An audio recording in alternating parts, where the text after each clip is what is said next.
स्त्री के लक्षणों में छिपा भाग्य। बहुत प्राचीन काल की बात है जब मनुष्य आधुनिक विज्ञान और तर्क की सीमाओं से परे प्रकृति के सूक्ष्म संकेतों को पढ़ने में पारंगत था। ये वह युग था जब शरीर केवल शरीर नहीं बल्कि एक जीवित ग्रंथ, एक रहस्यमयी शास्त्र की तरह देखा जाता था, जिसमें भाग्य, स्वभाव और संबंधों की दिशा तक अंकित होती थी। विशेषतः स्त्रियों को लेकर ये विश्वास और भी गहन था। माना जाता था कि एक स्त्री के चेहरे की आभा, उसकी आंखों की गहराई, हथेली की रेखाएं और उसकी चाल केवल उसकी सुंदरता या आकर्षण का सूचक नहीं बल्कि उसके संपूर्ण जीवन पथ और उसके पति और परिवार के भविष्य का संकेत देती है। प्रकृति हर स्त्री के शरीर पर कुछ अदृश्य लेकिन प्रभावशाली संकेत अंकित करती है, जो केवल वे ही पढ़ सकते हैं जिनके पास दृष्टि के साथ दृष्टि ज्ञान, इनर विजन हो। कोई कन्या जब घर में प्रवेश करती है तो उसका साथ केवल देह नहीं लाती, वह अपने साथ कर्मों की थैली,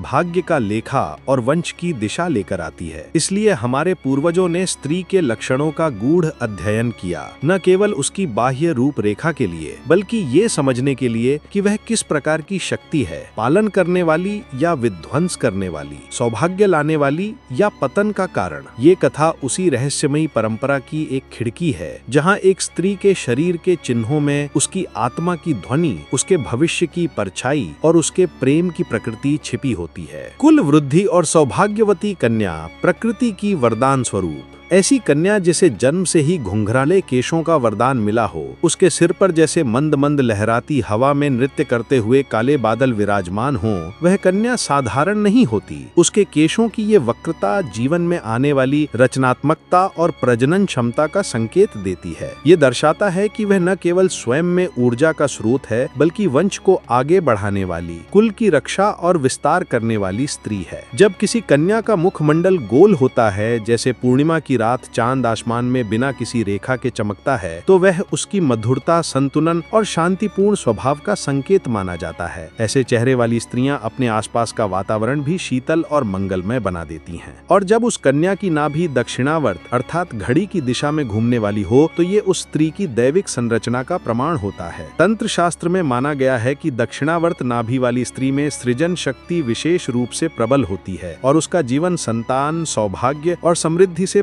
पूर्ण होता है। ऐसी कन्या को जब कोई परिवार अपनी वधू के रूप में स्वीकार करता है तो मानो वह कुल देवी के ही किसी अंश को अपने घर बुला लेता है। उसकी उपस्थिति मात्र से मृत पड़ चुका भाग्य फिर से जागृत हो उठता है, जैसे सूखे खेतों में वर्षा की पहली बूंदें। ये वही कन्या होती है जो न केवल घर के दीपक को जलाकर रखती है बल्कि कुल की अगली पीढ़ियों का दीप भी सुलगाती है, एक माँ, एक गृहिणी और एक भाग्य विधाता नारी के रूप में। वक्र केश और गोल नेत्र वाली कन्या सौंदर्य में छिपा छाया का संकेत। हर सुंदरता शुभ नहीं होती, यह बात उस समय के ज्ञानी जन भली भांति समझते थे। कुछ स्त्रियों का सौंदर्य बाहरी रूप से मनमोहक होता है, परंतु उनके शरीर के कुछ विशेष लक्षण उस गुप्त छाया का संकेत देते हैं जो आने वाले जीवन में दुख की शिला बन जाती है। ऐसी ही एक चेतावनी उस कन्या के बारे में दी जाती है जिसके केश वक्र यानी असममित और उलझे हुए होते हैं। ये बाल चाहे कितने भी घने और चमकदार क्यों ना हो, यदि उनकी दिशा और स्वरूप नियमित नहीं है तो यह भाग्य में उलझाव और विघ्नों का संकेत होता है। यह माना जाता है कि ऐसे बालों वाली कन्या के जीवन में संतुलन की कमी और रिश्तों में घर्षण और गहराई का अभाव रहता है। यदि इस वक्रता के साथ साथ उसकी आंखें भी गोल और स्थिर हों, मानो उनमें कोई रहस्य छिपा हो परंतु भाव न हो, तो यह और भी गंभीर संकेत बन जाता है। गोल आंखें जिनमें स्पष्टता के स्थान पर धुंध या गूढ़ता हो, तंत्र शास्त्र में उन्हें विधवा कालीन दृष्टि कहा गया है। ऐसी दृष्टि जो जीवन में जल्द ही वियोग और मृत्यु का द्योतक बन सकती है। ऐसी कन्या का सौंदर्य उसकी नियति को छुपा नहीं सकता। वह भले ही बचपन में आकर्षक लगे परंतु विवाह के बाद उसका जीवन दुख, अश्रु और असमय वियोग से भर सकता है। यह कहा जाता है कि ऐसी स्त्री के पति का जीवन अल्पायु हो जाता है और वह स्वयं युवावस्था में ही विधवा हो जाती है। इस लक्षण को जानने वाले परंपरागत परिवारों में ऐसी कन्या का विवाह करने से पहले गहन विचार और ज्योतिषीय परीक्षण अनिवार्य माना जाता था, क्योंकि वह सौंदर्य जो आंखों को भाए लेकिन भाग्य को छले, वह प्रेम नहीं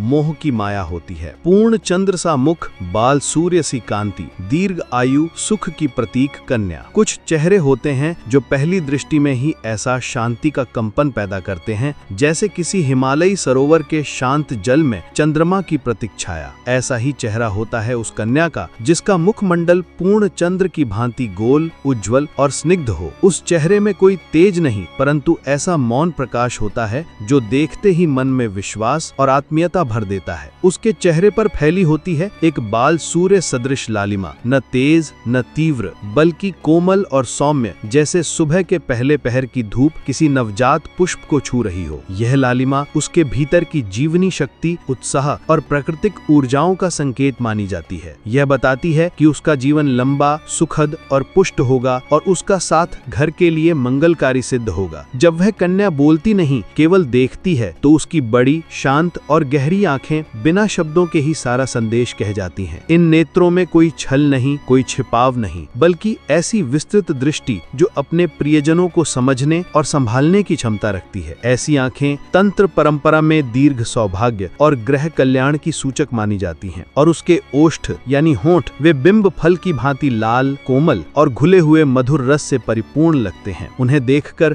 प्रतीत होता है जैसे वाणी भी यदि उसकी आत्मा की तरह मधुर हो तो वह स्त्री अपने पति के जीवन में आनंद की अमृत वर्षा कर सकती है। ऐसी कन्या जहाँ भी जाती है वहाँ एक प्रकार का प्राकृतिक संतुलन, माधुर्य और स्थायित्व उत्पन्न हो जाता है। उसका जीवन न केवल अपने लिए बल्कि दूसरों के लिए भी एक आरामदायक छाया बनता है। वह न अधिक बोलती है न अधिक मांगती है, परंतु उसका मौन सौंदर्य, उसका प्राकृतिक तेज और उसका कोमल स्नेह जीवन में सुख का वह स्थायी स्वरूप बन जाता है जिसे न समय मिटा सकता है न कोई संकट। हस्तरेखाएं, भाग्य का अदृश्य लेख जो स्त्री के जीवन की दिशा तय करता है। प्रकृति हर व्यक्ति के हाथों में एक अदृश्य ग्रंथ लिख देती है जिसे केवल ज्ञानी और दृष्टिवान ही पढ़ सकते हैं। विशेष रूप से स्त्री की हथेली में अंकित रेखाएं उसके भविष्य की भूमिका, वैवाहिक जीवन की गति और आत्मा के कर्म बंधन को प्रकट करती हैं। जब किसी कन्या की हथेली में बहुत सी रेखाएं आपस में उलझी हुई जाली के समान फैली हुई होती हैं, तो ये संकेत होता है कि उसका जीवन संघर्ष और उलझनों से भरा हुआ रहेगा। ऐसी रेखाएं ये दर्शाती हैं कि वो स्त्री अपनी यात्रा में कई मोड़, विघ्न और मानसिक द्वंद से गुजरेगी। वो जीवन में आगे तो बढ़ेगी, लेकिन हर कदम पर उसे कुछ न कुछ त्याग या तप करना होगा। इसके विपरीत जिन स्त्रियों की हथेलियों में बहुत कम रेखाएं स्पष्ट और शांत दिखाई देती हैं, उन्हें धन का अभाव भोगना पड़ता है। उनका जीवन अपेक्षाकृत सरल तो होता है, परंतु उसमें ऐश्वर्य या भौतिक वैभव का स्थायित्व नहीं होता। वे संतोषी तो होती हैं, लेकिन जीवन उन्हें कभी संपन्नता का स्वाद गहराई से नहीं चखने देता। अब यदि किसी कन्या की हथेली की रेखाएं रक्तवर्ण यानी हल्की लालिमा लिए हुए हों, तो ये अत्यंत शुभ संकेत होता है। ऐसी रेखाएं जीवंत ऊर्जा, हर्ष और कर्म में सामर्थ्य का प्रतीक है। ऐसी स्त्रियां अपने घर परिवार के लिए सौभाग्यशाली, पति के लिए सहचरी और संजीवनी तथा समाज के लिए सन्मार्ग प्रदर्शक बनती हैं। परंतु यदि यही रेखाएं गहरी काली या नीली काली अथवा धुंधली और टूटी फूटी हों, तो ये एक दुखद भाग्य का संकेत है। ये सूचित करता है कि वो स्त्री जीवन में अपनी स्वतंत्रता खो सकती है और उसे किसी न किसी रूप में दूसरों के अधीन एक दासी, सेविका या दूती की भांति जीना पड़ सकता है। ऐसी स्त्रियां कभी कभी स्वयं की इच्छाओं और अस्तित्व को भूलकर केवल दूसरों के लिए जीती हैं और उनका अपना भाग्य केवल सेवा में ही घुलता चला जाता है। इसलिए प्राचीन तांत्रिक और सामुद्रिक ग्रंथों में स्पष्ट रूप से कहा गया है, स्त्री की हथेली में उसका भविष्य नहीं, उसके पूरे परिवार की नियति अंकित होती है। एक शुभ हस्तरेखा वाली स्त्री जब किसी घर में प्रवेश करती है तो उसके साथ ही उस घर का भाग्य जागृत हो जाता है। आदर्श स्त्री के 4 रूप, जीवन की पूर्णता में रमणीयता का रहस्य। प्राचीन भारत में स्त्री को केवल एक गृहिणी या पत्नी के रूप में नहीं देखा गया, उसे माना गया एक चतुर्मुखी शक्ति जो अपने भीतर 4 अलग अलग भावनात्मक और मानसिक रूपों को धारती है। एक पूर्ण स्त्री वही होती है जो समय, परिस्थिति और संबंधों की आवश्यकता के अनुसार इन चारों रूपों में स्वयं को रूपांतरित कर सकती है। मंत्री के समान, बुद्धिमती, सलाहकार। जब जीवन में निर्णय का समय आता है तो एक आदर्श स्त्री मौन नहीं रहती, वो अपने पति के कार्यों में मंत्री मंत्री की तरह गूढ़ परामर्श देती है। वो केवल भावनाओं से नहीं सोचती, उसकी बुद्धि, अनुभव और अंतर प्रज्ञा इतनी विकसित होती है कि वो निर्णय लेने में दिशा और विवेक का दीपक बन जाती है। वो पुरुष की शक्ति नहीं छीनती, बल्कि उसके बल को संतुलित करती है ताकि वो निर्णय में गलत न जाए। ऐसे समय में वो केवल पत्नी नहीं रहती, वो रणनीति की देवी बन जाती है, मित्र के समान, सुख दुख की सहभागी। जीवन केवल यश और ऐश्वर्य नहीं होता, उसमें होते हैं संघर्ष, पराजय और निराशा के क्षण। ऐसे समय में पुरुष को जरूरत होती है एक ऐसे साथी की जो केवल साथ निभाए, बिना किसी शर्त, बिना किसी अपेक्षा। ऐसी स्त्री एक मित्र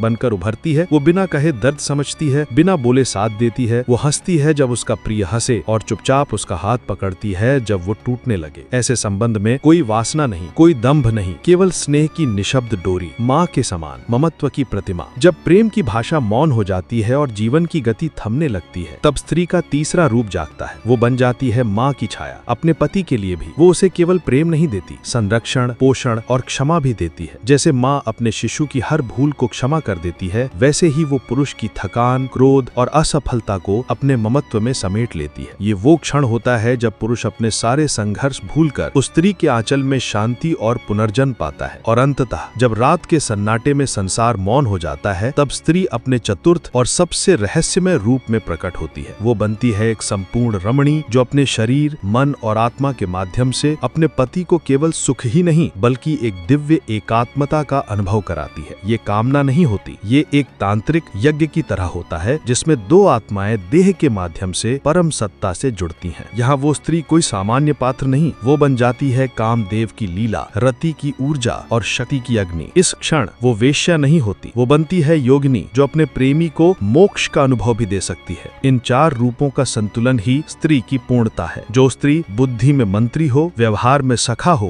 हृदय में माता हो और प्रेम में रति हो, वही पूर्ण नारी, वही ग्रह का सौभाग्य और वही पुरुष की पूर्णता कहलाती है।